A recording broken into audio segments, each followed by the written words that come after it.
4 साल हो चुके थे बेटे को अपना घर छोड़कर अमेरिका में बसे हुए। इन 4 सालों में बूढ़ी माँ और ज्यादा बूढ़ी हो गई थी। 60 वर्ष की उम्र में शांति देवी की याददाश्त काफी कमजोर होती जा रही थी।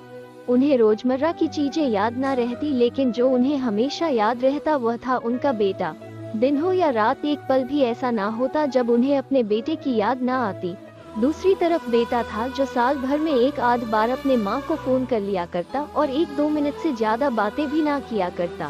फिर भी यह बूढ़ी माँ टकटकी लगाए अपने बेटे का इंतजार करती रहती। एक दिन बेटे का अमेरिका से फोन आया। हेलो हेलो, सुन रही हो ना माँ? अनिल बोल रहा हूँ, तुम्हारा बेटा। कैसी हो माँ? मैं ठीक हूँ बेटा, तुम बहू और मेरा पोता कैसा है? माँ ने पूछा। सब अच्छे हैं माँ, मैं अगले हफ्ते गांव आ रहा हूँ माँ, तुम्हें लेने। अब हम सब साथ में ही अमेरिका में रहेंगे माँ। तुम्हारी बहू कह रही थी माँ को यहाँ पर लेकर आओ, बेचारी अकेली वहाँ परेशान होती होगी, बेटे ने कहा। माँ की बूढ़ी सूखी आंखें आंसुओं से भीग गई। उसके कमजोर शरीर के नस नस में खुशी की लहर दौड़ गई। बेटे और बहू का अपने प्रति प्रेम देखकर माँ का मन खुशी से भर आया। बेटे ने आगे कहा, माँ तैयार रहना माँ, मुझे ज्यादा दिन छुट्टियाँ नहीं है। जिससे जितने पैसे लेने हैं लेकर रखना, तब तक मैं प्रॉपर्टी डीलर से बात कर लेता हूँ। घर के लिए? माँ ने पूछा। हाँ माँ, गांव का घर हमें बेच देना पड़ेगा।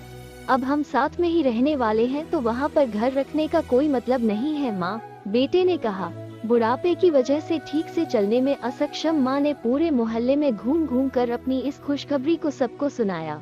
सभी को खुशी हुई, सबको लगा माँ जी के आखिरी दिन अपने परिवार के साथ खुशी से बीत जाएंगे। घर वापस आकर माँ ने अपने घर के कोने कोने को ऐसे देखा जैसे वो अपने दूसरे बेटे को देख रही हो। देखे भी क्यों ना, उस घर को अपने बेटे से कम थोड़ी समझा था।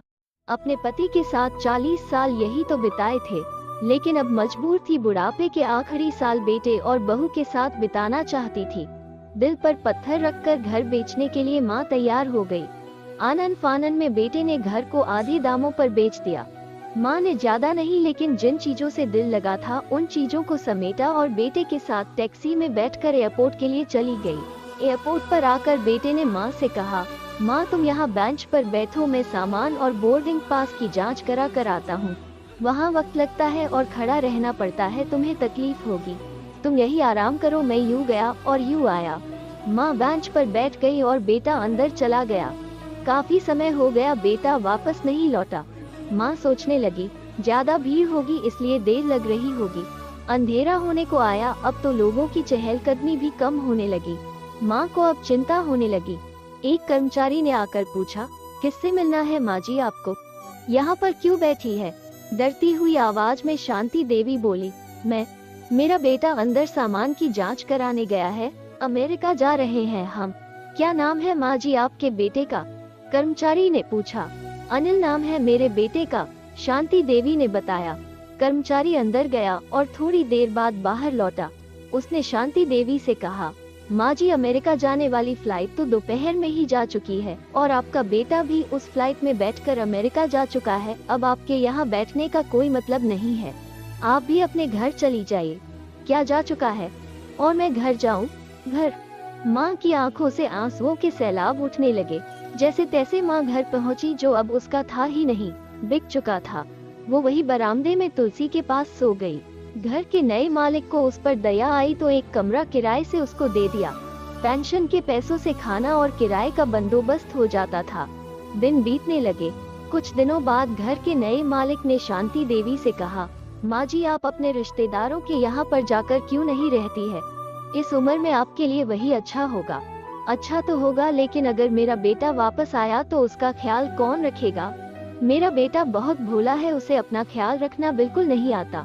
मैं कहीं नहीं जाऊंगी, क्या पता कब उसे मेरी जरूरत पड़ जाए, माँ ने कहा। दोस्तों सच बता रही हूँ, माँ की ऐसी बातें सुनकर मेरी आंखों में आंसू आ गए। किसी ने सच ही कहा है, पूत कपूत हो सकता है लेकिन माता कभी कुमाता नहीं होती। दोस्तों आप सभी से हाथ जोड़कर विनती करती हूँ, अपने माता पिता की जितनी हो सके सेवा करना। उनके साथ कभी बुरा बर्ताव मत करना, क्योंकि उन्होंने आपको खुश रखने और आपकी हर ख्वाहिश को पूरा करने में अपनी पूरी जिंदगी लगा दी। उन्होंने अपनी संतान में अपनी खुशी देखी। तो आपका भी फर्ज बनता है कि आप भी उनका सहारा बने, उनको खुश रखें। तो दोस्तों, कैसी लगी आपको ये कहानी कमेंट करके जरूर बताएं, और वीडियो अच्छी लगी तो वीडियो को लाइक शेयर करें, और चैनल पर नए हो तो चैनल को सब्सक्राइब कर लें और बेल नोटिफिकेशन को ऑन कर लें, ताकि हमारी ऐसी ही और वीडियो आप तक सबसे पहले पहुंच सके। तो मिलते हैं किसी नई कहानी के साथ, तब तक के लिए जय हिंद, जय भारत।